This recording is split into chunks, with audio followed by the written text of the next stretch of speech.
But right now, I invite you to close your eyes and allow yourself to relax.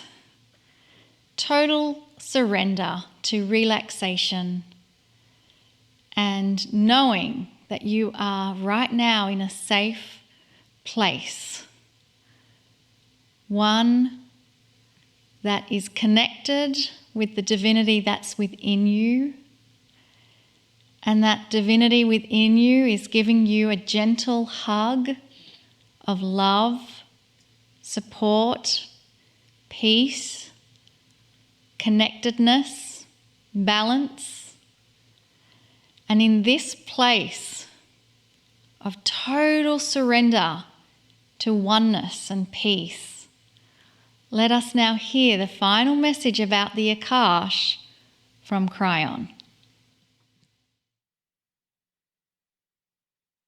Greetings, dear ones. I'm Kryon of Magnetic Service.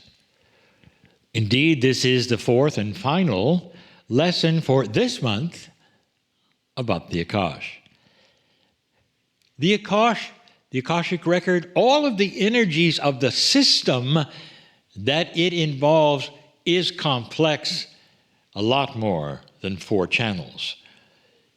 So this will be revisited many times in different ways, especially as you start to feel it working for you, and especially as the energy of this shift changes. I don't know how many of you who have followed my messages, my energy, my love for 34 years, I don't know how many of you are here right now, but there are some. And you may ask the question, I've heard this before, Kryon, why are you covering this? 2 parts to that answer. Number one, because there are so many waking up right now who haven't heard it, dear one. And the second part is because no matter what I taught before, it's being enhanced. This energy of the shift is changing almost everything. Now, can you see why? They have described your awakening as a slight lifting of the veil. What is the veil? Do you remember the definition of that? That veil is a multidimensional barrier, you might say, between the 4 dimensions you see and the multidimensionality that is the real reality of the soul, of the rest of the universe. You're not privy to that. It's interesting to see scientists and physicists specifically starting to be aware of it because they're touching it, they're seeing it. They're looking at marvelous things like entanglement and all things that are multidimensional, even cellular structure. Quantum biologists starting to have a peek into that. But so are you. As that veil becomes thinner or lifts between a standard linear 4D and a multidimensional reality on the other side of that veil, then things start to get interesting, especially for old souls. This is where you start to sense things that perhaps you never ever thought about before. It is the explanation of why so many people are awakening today to questions they would never have asked 20 years ago. Some have looked at the new generations coming in and say, well, they're smarter, they're more aware, and I'll tell you what's going on. They're receiving better tools than you ever had. And the tools are there in front of them. They don't have to ask for them. They don't have to work for them. They don't have to climb stairs or do chores for them. They just arrive. When they get there, their consciousness is more allied to the other side than yours was when you were born. But you're starting to see it as well. The Akash, it holds so many mysteries. But there is one commonality I'm going to give you in this lesson. And it's one perhaps you've thought of or not. If you are one today who is starting to awakening awaken to a bigger truth. That's the description of you asking the questions. Is there more? Did I miss something? Is everything I've been told accurate and true, or could it be bigger? Is God bigger than I was told? Is there something there that I should know? These are questions of awakening. Now, if you are one of those, I can guarantee you that it wasn't the first time you asked those questions. Right now, you're asking them because the veil is lifting. But in past lives, you asked them because they were occurring to you because of your lineage of spirituality. Let me explain that. An old soul today awakening, and there are millions of you, have had numbers of past lives that have represented a spiritual quest. Did you hear that? How many of you believe you are in some kind of spiritual quest? Now, that's not just a group of people who are studying the Bible.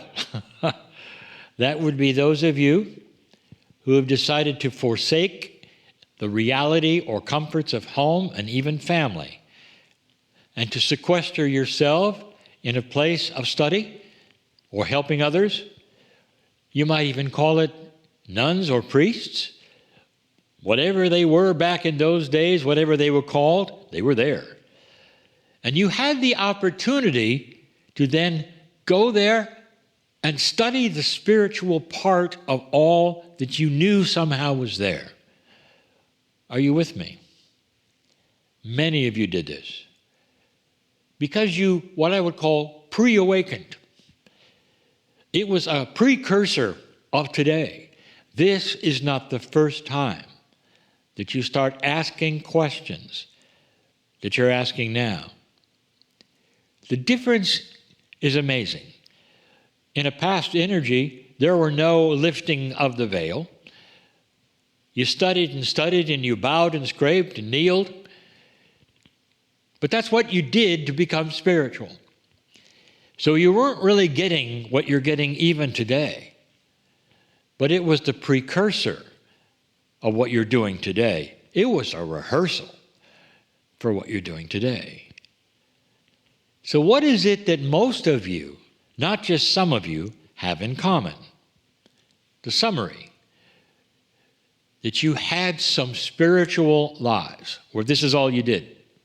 Almost every single one who is listening to this program right now had some kind of spiritual life, or 2 or 3 or 4, where you did some kind of dedication to God. And in that, guess what you did? You gave vows. A vow to God goes right to the soul. And there is where it sticks.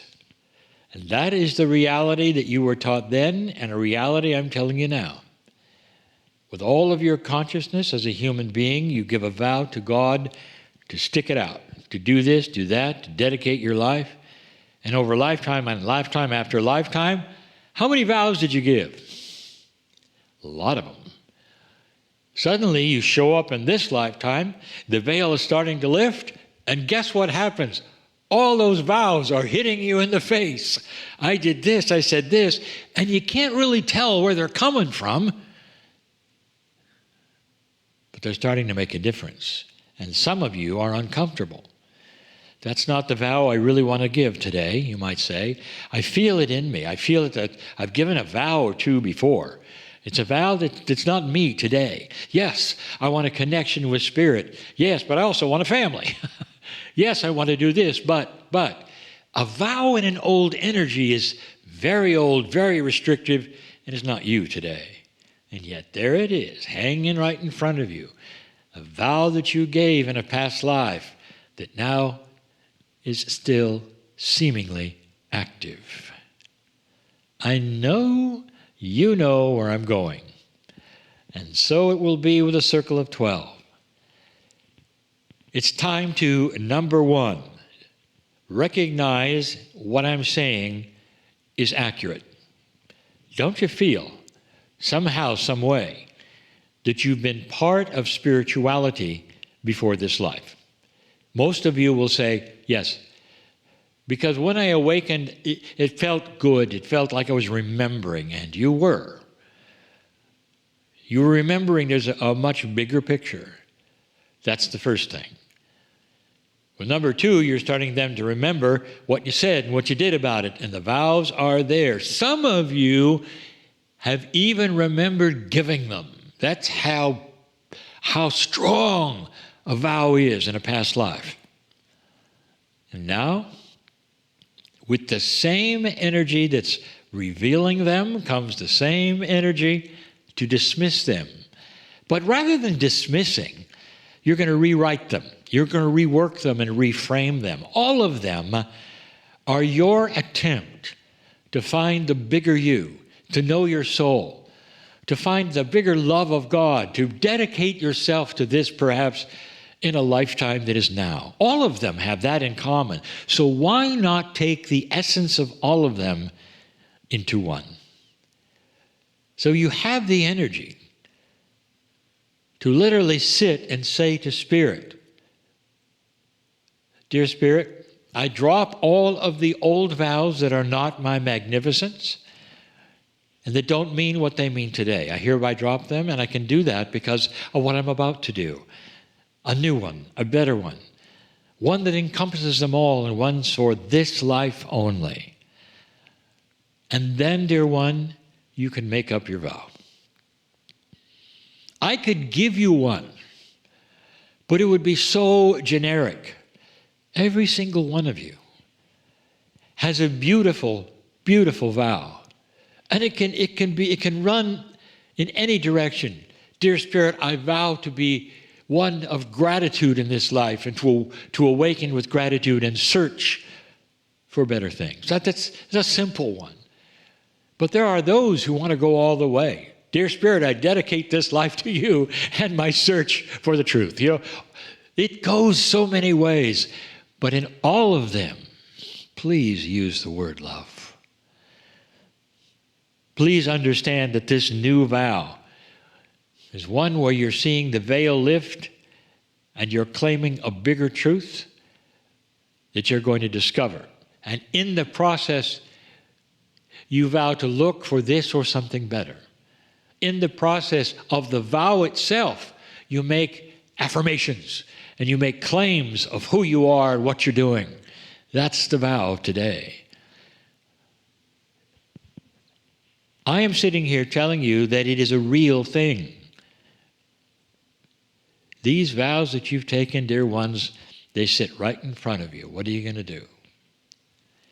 Well, perhaps the circle of 12 will help. Well, maybe the Akashic angel that some of you are going to meet will help. We'll see. I'm crying in love with all of you. And so it is.